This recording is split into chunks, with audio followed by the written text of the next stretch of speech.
அரவணைப்போடு சட்டத்திட்டங்களை பின்பற்றி ஒரு தனி மனித ஆவர்த்தனம் ஏதும் இல்லாமல் ஒரு பெரிய பண்புள்ள நபர்களை தேர்ந்தெடுத்து ஒரு பத்மாவதி அம்மன் திருமண மையம் என்ற ஒரு அமைப்பை ஏற்படுத்தி ஒரு மாத காலம் கூட எங்களால் ஆகவில்லை. ஒரு மாத காலத்திற்காக பொன்னூர் ரவிச்சந்திரன் உங்களுக்கு எல்லாரும் தெரியும், பெரிய பாரம்பரியக்குள்ள குடும்பத்தை சேர்ந்தவர். அவருடைய குழந்தைக்கும்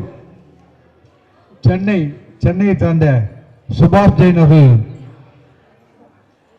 குழந்தைக்கும் பத்மாவதி அம்மனுடைய திருமண மையத்தின் சார்பாக முதல் திருமணம் நிகழ்ந்திருக்கிறோம்.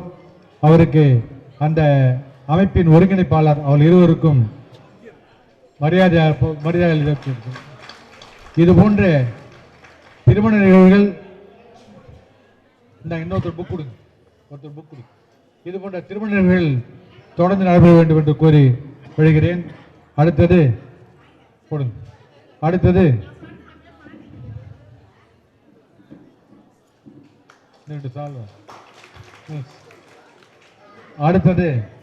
கீழ்வெளிவனம் கிராமத்தை சேர்ந்த இரண்டாவது திருமணம்.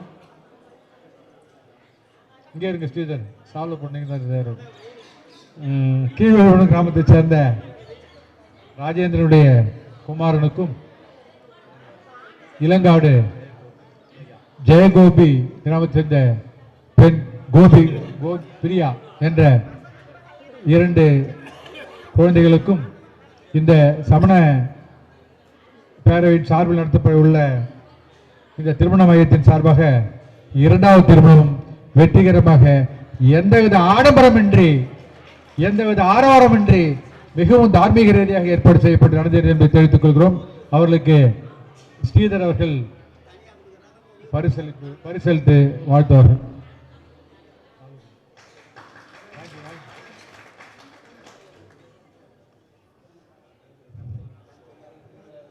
மூன்றாவது திருமணமாக கர்நாடக மாநிலத்தில் உள்ள பெங்களூர் நகரை சேர்ந்த பேர் சொல்றோம் ரவி மகன் பிரகாஷ் என்பவருக்கும் யுவராணி டாக்டர் ஆஃப் ஸ்ரீதர் சோலையாரி அவருக்கும்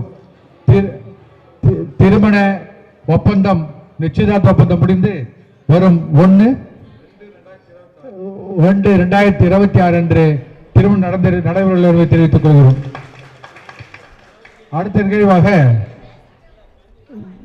முதலூர் கிராமத்தைச் சேர்ந்த விஜயகுமார் மகன் அஸ்வின்குமார் என்பவருக்கும் காஞ்சிபுரம் சுரேஷ்குமார் மகள் பிருத்திவர்ஷா அவர்களுக்கும் நாளை திருமண ஒப்பந்தம் நடைபெற உள்ளது.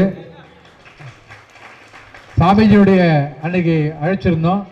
சாமிஜியுடைய அருளால 30 நாட்களுக்குள் 4 திருமணங்கள் முறையாக நடத்தப்பட்டிருக்கிறது.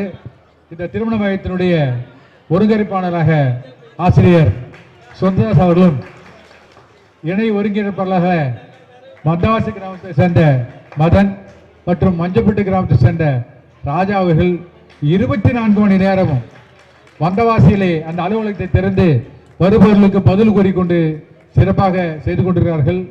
அவர்கள் குடும்பம் மென்மேலும் வளர்ந்து வாழ வேண்டும் என்று இந்த சிம்பூர் நகரை வேண்டி விரும்பி கேட்டுக்கொள்கிறோம்.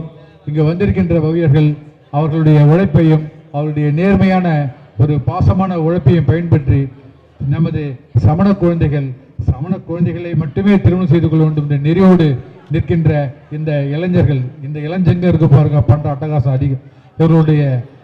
இவர்களுடைய அறிவுரை ஏற்று இந்த நிகழ்வுகளை தொடர்ந்து நடத்துமாறு வேண்டிக் கொள்கிறோம். தற்போது திரு தனஞ்சயன் தலைவர் விஜயகாந்தி பாதுகாப்பு சங்கம்